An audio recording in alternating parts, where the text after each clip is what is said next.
السلام علیکم ورحمۃ اللہ وبرکاتہ۔ بہت ہی پیارے مسلمان بھائیوں، بہنوں، بیٹوں اور بیٹیوں، میں غلام مصطفیٰ ہوں اور آپ دیکھ رہے ہیں میرا چینل پیام اسلام، جس پہ میں اللہ اور اللہ کے رسول کا پیغام آپ تک پہنچانے کی کوشش کرتا ہوں۔ اللہ رب العالمین مجھے صحیح اور آسان طریقے سے بات کرنے کی توفیق عطا فرمائے،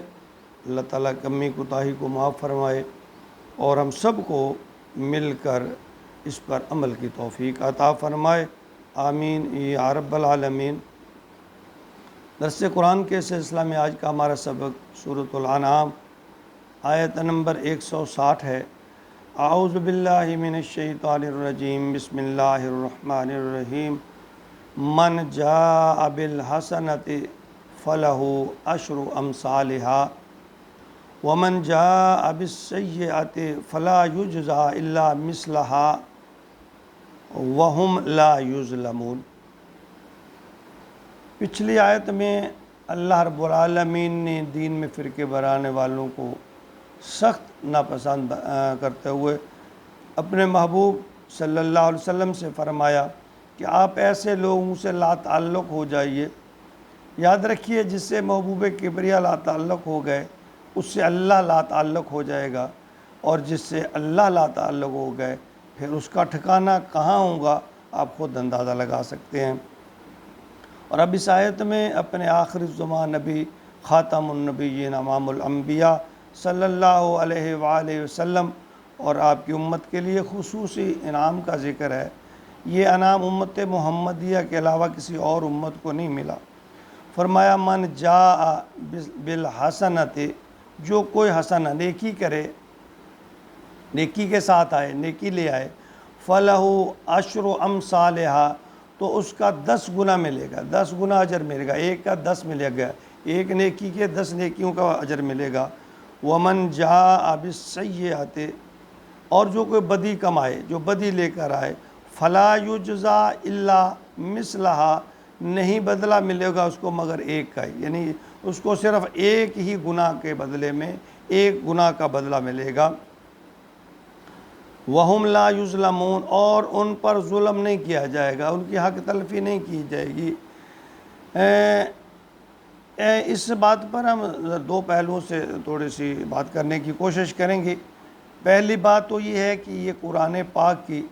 مختلف آیات کی روشنی میں نیکی کا جو ثواب ہے صرف 10 گنا پر نہیں ہے، بلکہ 700 گنا، بلکہ اس سے زیادہ کا بھی ہے۔ اللہ تعالیٰ سورۃ البقرہ آیت نمبر 261 میں فرما رہے ہیں، مثل الذین ینفقون اموالہم فی سبیل اللہ، ان لوگوں کی مثال جو اپنا مال خرچ کرتے ہیں اللہ کی راہ میں، کمثل حبۃ انبتت سبع سنابل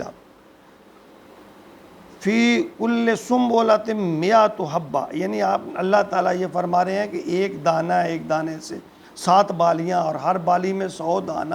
یعنی جس طرح یہ میں پیدا کر سکتا ہوں اسی طرح میں ایک مومن کے ثواب کو میں اسی طرح بڑھاتا ہوں۔ واللہ یضاعف لمن یشاء۔ اب آگے پھر ایک اور بات جو بہت ہی اہم ہے فرما دیا کہ واللہ یضاعف لمن یشاء، بے شک اللہ جو ہے اس سے بھی بڑھ کر دینے والا ہے۔ اللہ واسع علیم، اللہ تو بہت وسیع علم، بہت وسیع خزانوں کا مالک ہے، اس سے بھی بڑھ کر دینے والا ہے۔ پھر اس کے لیے یہ شرط بھی ہے اللہ تعالیٰ نے، اور نبی اکرم صلی اللہ علیہ وسلم کی حدیث مبارکہ میں، اس کو صحیح بخاری اور صحیح مسلم دونوں نے نقل کیا ہے کہ اللہ جتنا زیادہ اجر و ثواب دینا چاہتا ہے وہ دے دے گا، لیکن اس میں جو شرط رکھی ہے وہ ہے خلوص کی، تقوی کی، اللہ کی رضا کی، یعنی اس میں نیکی کا جذبہ جس قدر زیادہ ہوگا، تقوی جس قدر زیادہ ہوگا، خلوص جس قدر زیادہ ہوگا، اسی قدر ثواب بڑھتا جائے گا۔ اور دوسرا پہلو جس پر ہم بات کرتے ہیں یا کرنا چاہتے ہیں وہ یہ ہے کہ ایک مسلمان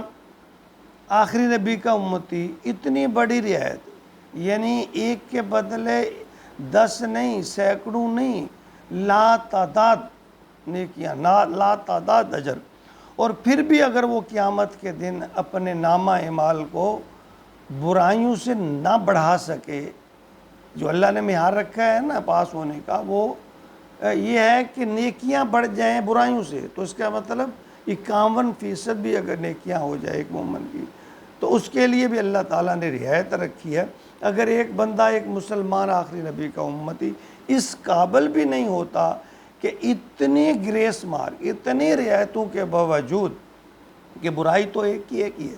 نیکیاں کو کئی گنا بڑھا دیا گیا، اور پھر بھی اگر ایک بندہ مومن قیامت کے دن اپنے اس میزان کو بڑھا نہیں سکا، تو پھر اس کے لیے تو خسارہ ہی ہے نا۔ تو اس طرح سورۃ القاریہ میں اللہ تعالیٰ فرما رہے ہیں فَأَمَّا مَنْ ثَقُلَتْ مَوَازِينُهُ، جس کے اعمال بھاری ہوں گے نا، فَهُوَ فِي عِيشَةٍ رَاضِيَةٍ، وہ اپنی من پسند زندگی ہوں گے۔ وَأَمَّا مَنْ خَفَّتْ مَوَازِينُهُ، اور جس کے نامہ اعمال کمزور ہوں گے، گھاٹے والے ہوں گے، ہلکے ہوں گے، وَأَمَّا مَنْ خَفَّتْ مَوَازِينُهُ فَأُمُّهُ هَاوِيَةٌ وَمَا أَدْرَاكَ مَا هِيَ نَارٌ حَامِيَةٌ، اس کا مقام ٹھکانہ دوزخ آگ ہے۔ تو اس میں جو بات فرمائی گئی ہے اس میں اخلاص اور للہیت کا ذکر ہے کہ انسان کے اندر جتنا زیادہ اخلاص اور جتنی زیادہ للہیت ہوگی، اللہ کے لیے خالص، یعنی اس میں دکھاوا، تکبر، دنیاوی مقصد نہیں ہوگا، بلکہ اللہ کی رضا ہوگی، پورے ایمانی جذبے کے ساتھ بے لوث ہو کر جب انسان اللہ سے امید اور توقع لے کر یہ اللہ کے نام پر خرچ کرے گا یا نیکی کرے گا یا کوئی نیک کام کرے گا، تو اس کے بارے میں اللہ تعالیٰ نے یہ انعام رکھا ہے 10 گنا 100 گنا اس سے بھی بڑھ کر۔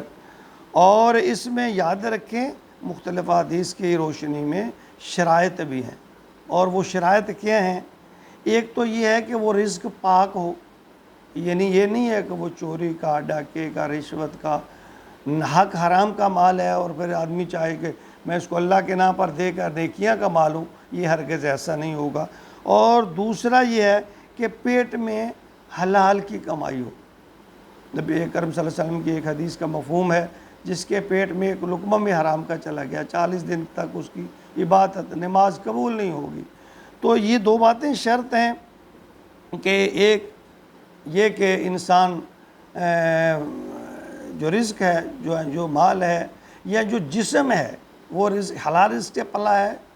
یا وہ رزق ہے وہ حلال ہے، تب اس کے بارے میں یہ ہے کہ اس کی نیکیاں اس قدر بڑھا دی جائیں گی۔ اللہ تعالیٰ ہمیں رزق حلال کمانے اور کھانے کی توفیق عطا فرمائے، اور نیکیوں کے معاملے میں یا اللہ کی راہ میں خرچ کے معاملے میں